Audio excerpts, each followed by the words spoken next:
Olá, começa agora mais um episódio da sexta temporada do EsferaCast, o videocast que dá o tom aos assuntos de maior destaque do país. Eu sou o jornalista Márcio Gomes, da CNN Brasil, e entrevistei durante o Diálogos Esfera em Nova York o secretário executivo do Ministério dos Transportes, Jorge Santoro. A gente fez uma política pública no início do ano passado, colocamos em consulta, aprovamos e agora a gente está detalhando mais, a gente está destinando 1% da receita de todas essas concessões para mudar a infraestrutura que estamos atuando hoje, ou seja, criar infraestruturas com resiliência climática, mudar, por exemplo, um bueiro, uma drenagem de rodovia, se ela tem 10 centímetros, nós vamos ter que preparar ela para uma nova realidade. Uma realidade de um aumento do volume de chuva de uma forma mais concentrada. Responsável pelos esforços para melhorar a infraestrutura e o escoamento da produção em diferentes regiões do Brasil. Secretário, estamos aqui em Nova York, mas é claro que o nosso coração, nosso pensamento é lá no Rio Grande do Sul, com tudo que o povo gaúcho está sofrendo. Eu pergunto até que ponto vai ser possível, eu digo, enfrentar as regras muitas vezes pesadas e rígidas do Ministério da Fazenda, das contas públicas, para reconstruir aquele estado, particularmente na sua área, nas estradas, nas rodovias, na infraestrutura de transporte. O quanto de dinheiro vai ser necessário colocar ali, mas claro, pensando também no equilíbrio fiscal. Márcio, essa sempre foi uma preocupação nossa quando começou. A gente percebeu que a crise era muito maior do que a gente imaginava, né? Nós estamos falando de 60 pontos de interrupção de rodovias federais. O episódio anterior, que teve mais pontos de interrupção ao mesmo tempo, tinham sido 10. Então nós estamos falando de um episódio 6 vezes maior que o maior que já tinha acontecido no Ministério. Então isso é um fato grave e a gente sabia que ia demandar um volume de recursos expressivo. E para isso, acho que o governo trabalhou com um crédito extraordinário. Quando você faz um crédito extraordinário, Márcio, você fica fora das regras fiscais naquele momento, para atender um evento muito especial. A gente fez uma avaliação, a gente está com 15 técnicos que levantaram a situação. A gente estimou no primeiro momento em cerca de 1,2 bilhões de reais para a gente reconstruir o que estava destruído. A gente acredita que ao longo do trabalho, quando for as águas abaixando, tudo acontecendo, talvez a gente tenha que complementar esse valor, que foi uma análise preliminar. A gente está tratando das rodovias administradas pelo DENIT. Também temos as concessões públicas, os contratos prevêem essa situação, e depois o concessionário pode solicitar o reequilíbrio desses contratos. A gente ainda não tem a dimensão em relação às concessionárias. No primeiro momento, a obrigação do Ministério foi o quê? Tentar liberar as vias, fazer o acesso das equipes de assistência social, né? Dos médicos, voltar a ter transporte de combustíveis. A gente conseguiu isso, obstruir os principais pontos importantes nesse primeiro momento. E agora a gente está esperando as águas melhorarem, baixarem, que voltaram a subir um pouquinho nos últimos dias, para a gente poder fazer mais avaliações e dar andamento ao trabalho. O senhor falou das estradas que estão sob concessão. E pergunto, e é isso em termos gerais, não apenas no Rio Grande do Sul, mas no Brasil inteiro. Como estão esses processos de concessão, se eles já preveem esses eventos climáticos extremos que não são mais exceção e, infelizmente, sabemos, vão virar rotina daqui para frente? Até que ponto existe no projeto de concessão já a previsão disso? Vai ser mais grave a chuva, o deslizamento vai ser muito mais possível do que já é, e até que ponto a nossa infraestrutura vai estar preparada, pronta para resistir a isso? Os contratos atuais não têm essa previsão, Márcio.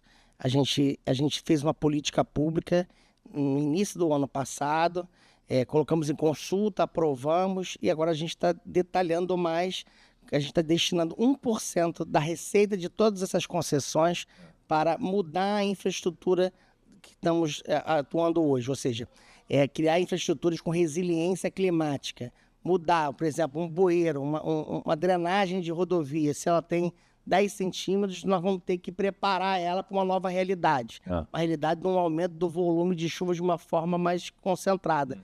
Então, esse é um processo que a gente acredita que, com a destinação desse 1% das receitas, ao longo dos anos a gente vai preparando essa infraestrutura. A gente não vai conseguir resolver de uma vez, que demandaria um volume muito grande de recursos.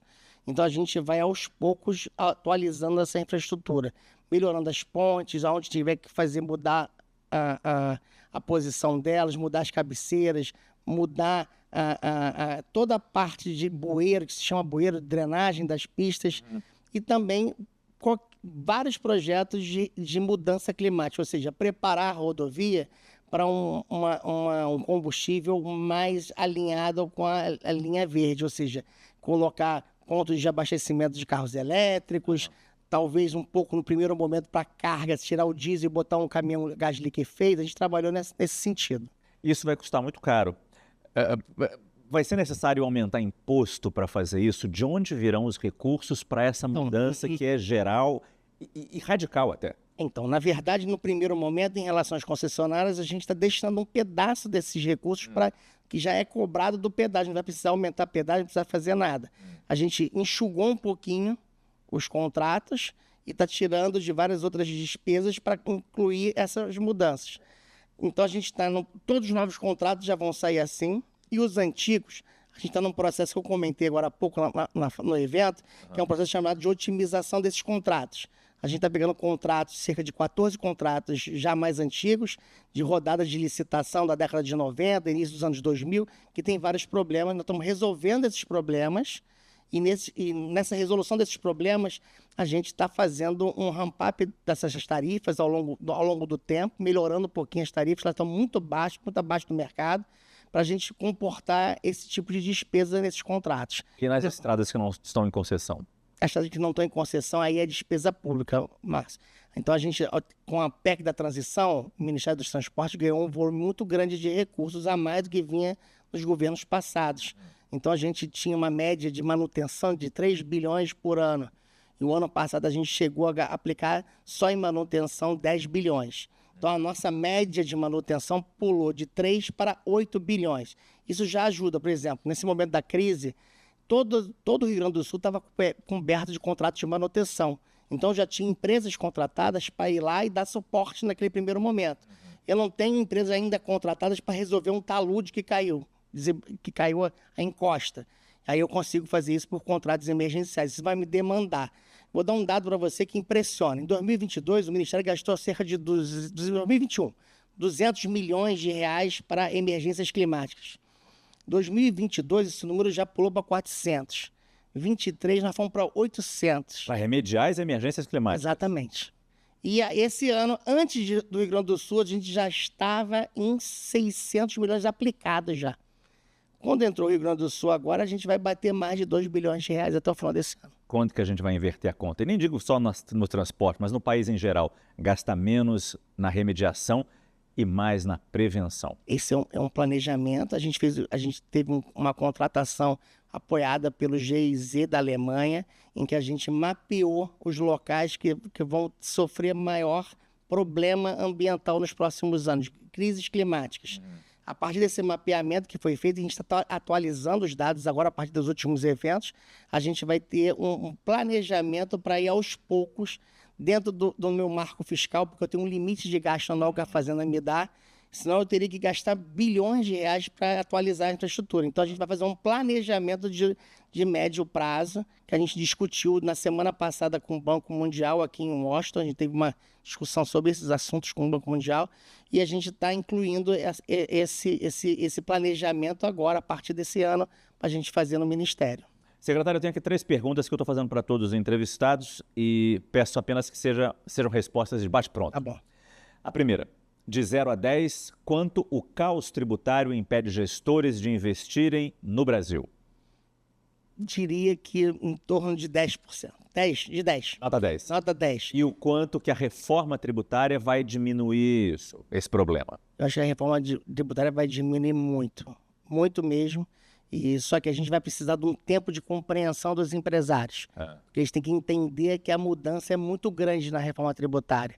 Eu sou da área de fazenda, Márcio. Então, eu trabalhei minha vida, eu participei da elaboração da proposta da reforma tributária lá agora, essa que está aprovada. Olha. Eu estava com o secretário de Fazenda de Alagoas e era do Rio antes, de Receita do Rio. Então, a gente trabalhou bem esse projeto é disruptivo, ele tem uma característica de mudar a questão econômica do país. Ele pode provocar um crescimento do PIB muito intenso, mas para isso os empresários têm que se organizarem, olharem o que está mudando, os benefícios tributários que fizeram eles deslocalizarem em algumas regiões do Brasil, eles vão ter que olhar como eles vão ter que trabalhar a partir de agora. Já daqui a um cenário da implementação dela, que é de 2033. E qual é a próxima reforma prioritária do nosso país? Mas eu acho que a gente tem que priorizar os gastos. Eu acho que a gente tem que fazer um debate aberto dos gastos públicos no Brasil e o que deve ser prioritário no Brasil. Então, a gente tem um orçamento público extremamente engessado e que, no fim e a cabo, a área de infraestrutura acaba sempre pagando essa conta, reduzindo os investimentos que fazem com que a economia ganhe produtividade. Investimentos que eu falo não é só investimentos em obras públicas, estou falando de investimentos em ciência, tecnologia, com vários segmentos da sociedade. E a gente acaba gastando muito em gastos correntes. E a maioria deles estão obrigatórios. Então a gente tem que rediscutir no Brasil, e é um debate que não vai ser um debate que a gente vai resolver em 1 ano ou 2.